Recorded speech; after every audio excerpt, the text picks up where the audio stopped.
Hello student, मैं हूँ रीना। आप देख रहे हैं रीना अकेडमी चैनल। आप सभी का मेरे चैनल पर स्वागत है।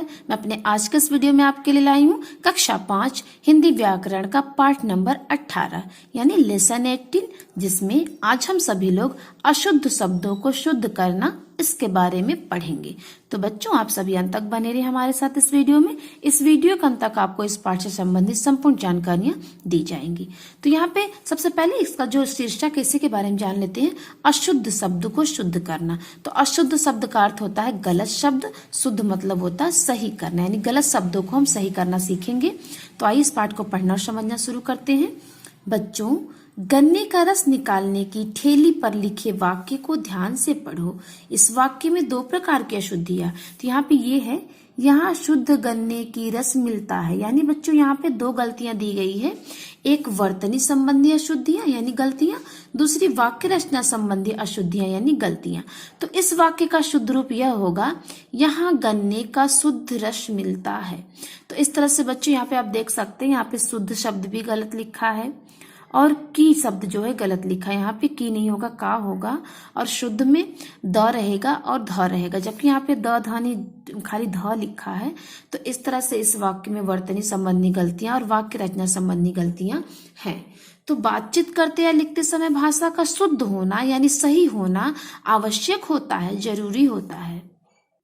अर्थात जब हम और आप या आप अपने किसी फ्रेंड से बातचीत करिए, किसी से भी बातचीत करिए, तो उस समय बातचीत करते वक्त आप जिस भाषा का प्रयोग कर रहे हो उसमें आप सही सही शब्दों का प्रयोग कर रहे हैं। ये बात बहुत ही ज्यादा जरूरी है, क्योंकि प्रायः लोग उच्चारण करते समय यानी बात करते समय अपने मतलब बातों को कहते समय किसी से वर्तनी तथा वाक्य रचना संबंधी अशुद्धि यानी गलतियां कर देते हैं। वर्तनी का अर्थ होता है शब्द और वाक्य रचना मतलब होता है जो हमारे सेंटेंस होते हैं उसको कहते हैं वाक्य रचना। तो मतलब अक्सर बातचीत करते वक्त हमसे हमारे मुंह से शब्द गलत तरीके से गलत निकल जाते हैं, अशुद्ध निकल जाते हैं, और हमारे वाक्य में भी उन गलत शब्दों को हम प्रयोग करते हैं। तो इस तरह से हमारे वाक्य और शब्द दोनों ही गलत होते हैं। और इन अशुद्धियों को दूर करने के लिए व्याकरण के नियमों का ज्ञान होना आवश्यक है। अर्थात अगर हमें इन गलतियों से बचना है, जो शब्द का गलत हम उच्चारण करते हैं, वाक्य को हम गलत पढ़ते लिखते हैं, अगर हमको इन सभी अशुद्धियों यानी गलतियों से बचना होगा तो हमें व्याकरण के नियमों का यानी जो व्याकरण के जो रूल है उसका ज्ञान होना हमको बहुत ज्यादा आवश्यक है यानी जरूरी है।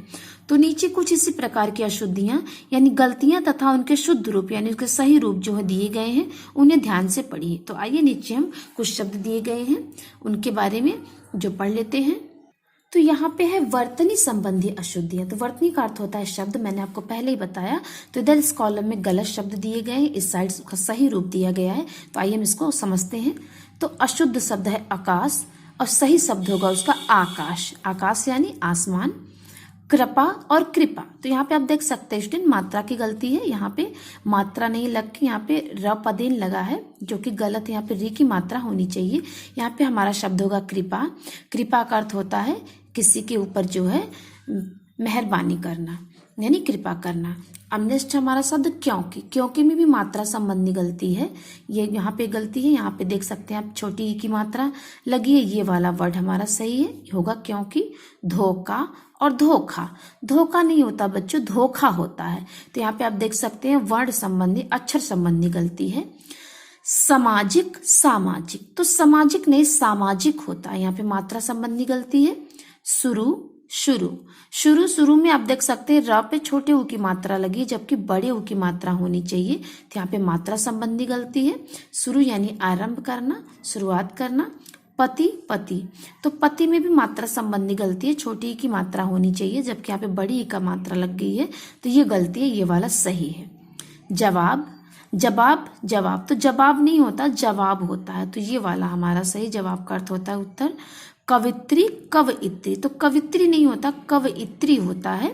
कवित्री मतलब होता है लेखिका, यानी कोई ऐसी स्त्री, कोई ऐसी औरत जो अब कविताएं लिखती हो तो उसको कवित्री कहेंगे। तो इस तरह से आकाश का अर्थ होगा आसमान।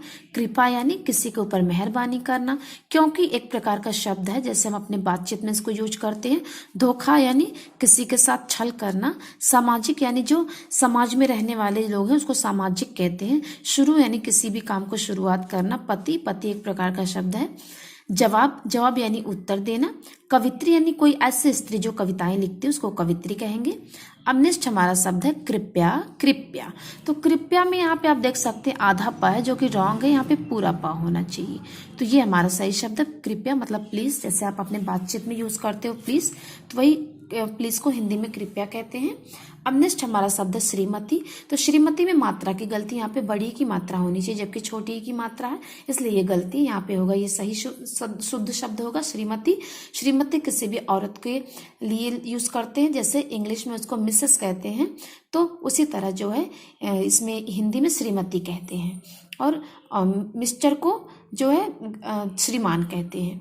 तो दूध में मात्रा संबंधी गलती बड़े की मात्रा होगी, दूध यानी मिल्क। और नर्क में आप देख सकते हैं रेफ वाला र लगा जो कि रॉन्ग है, इसमें पूरा र होगा। तो इस तरह से ये वाला हमारा शब्द सही है, नर्क यानी दोजख। पारिवारिक नहीं होता स्टूडेंट, पारिवारिक होता है। पारिवारिक का अर्थ होगा एक परिवार का समूह जिसमें सभी जो है फैमिली मेंबर हो। अतिथि में मात्रा संबंधी गलती आप देख सकते हैं बच्चों, था पे जो है बड़ी की मात्रा लगी जो कि गलत है, छोटी की मात्रा होना चाहिए। अतिथि का अर्थ होता है मेहमान, मतलब जिसके आने की कोई तिथि न हो, अचानक से कोई मेहमान आ जाए उसको अतिथि कहते हैं। गुरु, तो गुरु में रा पे आप देख सकते हैं बड़े ऊ की मात्रा लगी जो कि गलत है, रा पे छोटे ऊ की मात्रा होगी गुरु में। गुरु मतलब होते हैं हमारे टीचर यानी अध्यापक। अधीन, तो अधीन नहीं होता, अधीन होता है। अधीन का अर्थ होता है किसी के मतलब अधीन रहना या किसी के देख रेख में रहना। कवि, तो कवि नहीं होता, कवि होता है। कवि कोई ऐसा पुरुष जो कविताएं लिखता है उसको कवि कहते हैं, जैसा कि आप यहाँ देख सकते हैं। कोई ऐसी स्त्री जो कविताएं लिखती है उसको कवित्री कहते हैं। और कोई ऐसा पुरुष जो कवि हो मतलब जो कविताएं लिखता है उसको कवि कहते हैं। अब आगे है इसमें महंगाई, तो महंगाई नहीं होता, महंगाई होता है, क्योंकि पे यहाँ पे आप देख सकते हैं अनुनासिक यानी चंद्रबिंदु लगा, तो ये वाला शब्द हमारा सही है। महंगाई का अर्थ होता है जो किसी भी वस्तु के दाम में बढ़ोतरी हो जाए, उसका जो है उसका मूल्य बढ़ जाए, उसको महंगाई कहते हैं। पूज्यनीय, तो पूजनीय नहीं होता, पूजनीय होता है। ये वाला शब्द हमारा सही है। इसमें आप देख सकते हैं आज आधा जा के बाद यह जोड़ दिया गया जो कि रॉन्ग है। पूजनीय होता है मतलब जो हमारे शिक्षक होते हैं, जो हमारे टीचर होते हैं, वह सदैव से हमारे लिए पूजनीय होते हैं, क्योंकि वो हमारे आइडियल होते हैं, हम उनको मानते हैं, क्योंकि उनके द्वारा हमें अच्छी अच्छी बातें जानने को मिलती है, हम शिक्षा ग्रहण करते हैं। तो इस तरह से पूजनीय शब्द होगा। गृहिणी, तो स्टूडेंट गृहिणी नहीं होता, गृहिणी होता है। कोई ऐसी औरत जो घर गृहस्थी के कामों को संभाले उसको गृहिणी कहते हैं। आशीर्वाद, तो आशीर्वाद पे आप देख सकते हैं ऊपर जो ये रेफ वाला रहा है वो श के बाद तुरंत मात्रा के बाद ही लग गया जो कि रॉन्ग है, ये व के ऊपर लगना है इसको, तो इसलिए ये वाला रूप हमारा सही है आशीर्वाद। आशीर्वाद मतलब होता है जो अपने से छोटों के लिए हम उसको जो है आशीष दें, आशीर्वाद दें, जो उसके लिए कोई अच्छी बातें कहे, वही होता है आशीर्वाद। अध्ययन नहीं, अध्ययन होता है। अध्ययन का अर्थ होता है पढ़ना या पढ़ाई करना। ब्रह्मा नहीं, ब्रह्मा होता है। ब्रह्मा जो ये रॉन्ग वर्ड है, पहले माँ आ गया है लेकिन इसमें पहले हा आता है, इस तरह से इसका सही रूप होगा ब्रह्मा एक शब्द है। जैसे हिंदू धार्मिक ग्रंथों में ऐसी मान्यता है कि इस पूरे विश्व को ब्रह्मा ने बनाया है, तो इस तरह से एक शब्द है। वधु, तो वधु नहीं, वधु होता है जो नई नवेली दुल्हन होती है उसको वधु कहते हैं। अमृत, तो स्टूडेंट अमृत नहीं होता, अमृत होता है।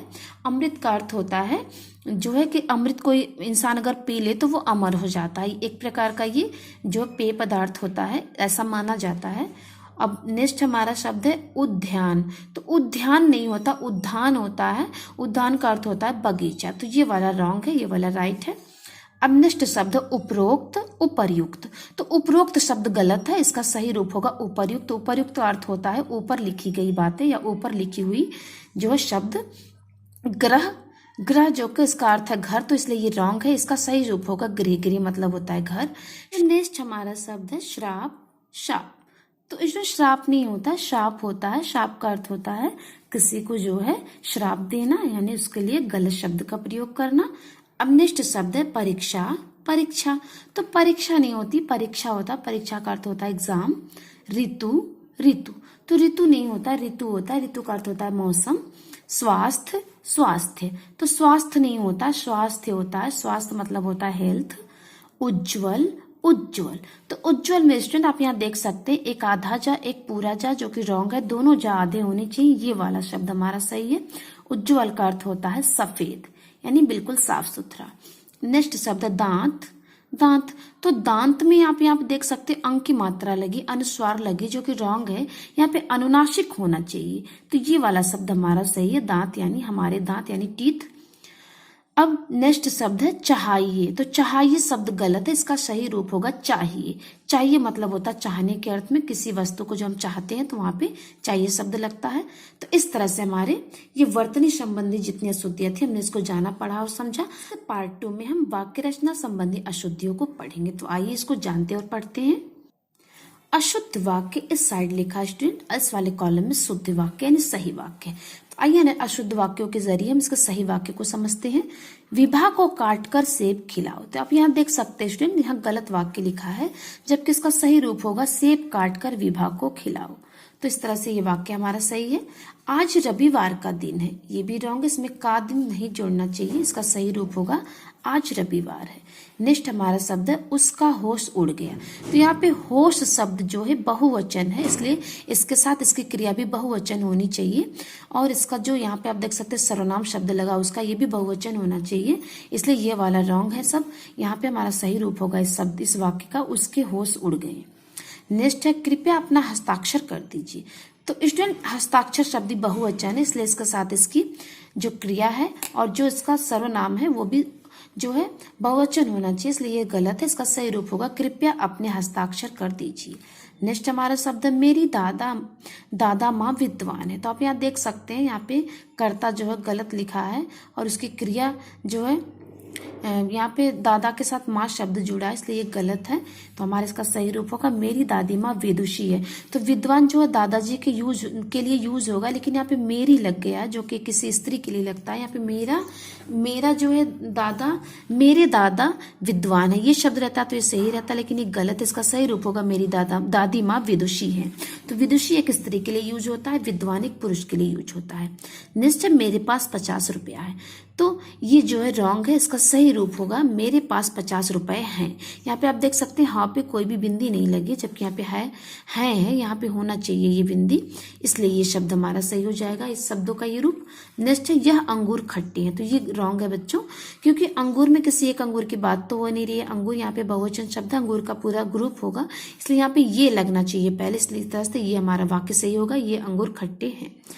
नेक्स्ट है पुस्तक मेज में रखी है। तो मेज में नहीं होगा, मेज पर होगा, इस तरह से हमारे वाक्य का शुद्ध रूप होगा मेज पर पुस्तक रखी है। नेक्स्ट है वह आंख से अंधा है।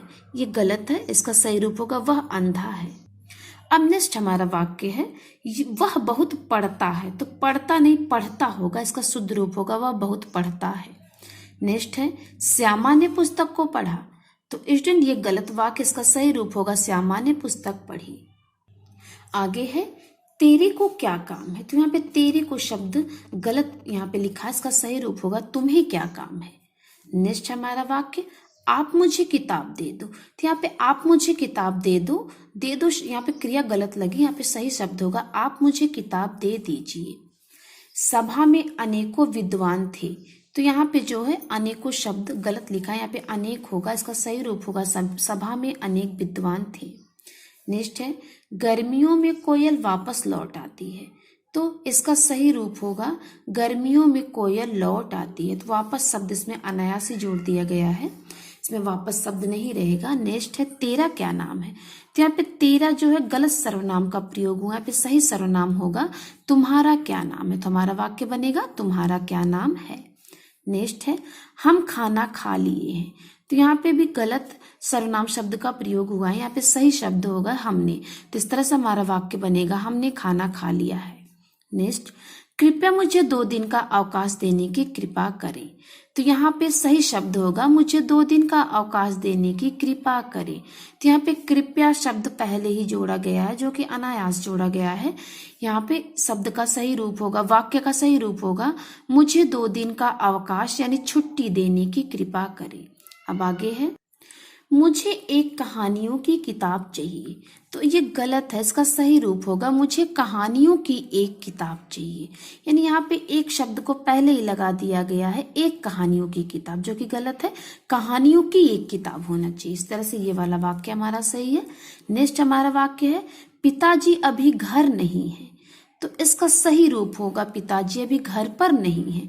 तो ये वाले वाक्य हमारे सही हैं।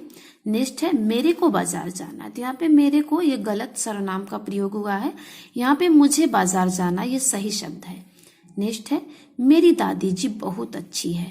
तो बहुत में आप देख सकते हैं मात्रा की गलती है। इसका जो सही रूप होगा, मेरी दादी जी बहुत अच्छी हैं। तो यहाँ पे है में बिंदी भी नहीं लगी, जबकि यहाँ पे बिंदी। इस तरह से ये वाला वाक्य हमारा सही है। हवाई जहाज आसमान पर उड़ रहा है। तो आसमान पर नहीं होगा, आसमान में होगा। तो आकाश में हवाई जहाज उड़ रहा है, ये वाला वाक्य हमारा सही है। नेक्स्ट है, आपका दर्शन पाकर मैं धन्य हो गया। तो आपका नहीं होगा, आपके होगा, क्योंकि दर्शन शब्द बहुवचन है। तो बहुवचन शब्द के साथ बहुवचन जो है सर्वनाम या संज्ञा भी होनी चाहिए। तो इस तरह से आपके दर्शन पाकर मैं धन्य होगा, ये वाला वाक्य हमारा सही होगा। हमारी दुकान पर सब प्रकार की वस्तु उपलब्ध है। तो सब प्रकार की वस्तु उपलब्ध है, इसका सही रूप होगा, हमारी दुकान पर सब प्रकार की वस्तुएं उपलब्ध हैं। तो वस्तु नहीं होगा, वस्तुएं होगा। यहाँ पे आप वस्तु देख सकते हैं, एक वचन है, जबकि वस्तुएं बहुवचन शब्द है। तो इस तरह से स्टूडेंट हमारे इस मतलब पार्ट में दिए गए जो भी वर्तनी संबंधी अशुद्धियां थी, वाक्य रचना संबंधी अशुद्धियां थी, हमने इसको जाना, समझा और पढ़ा।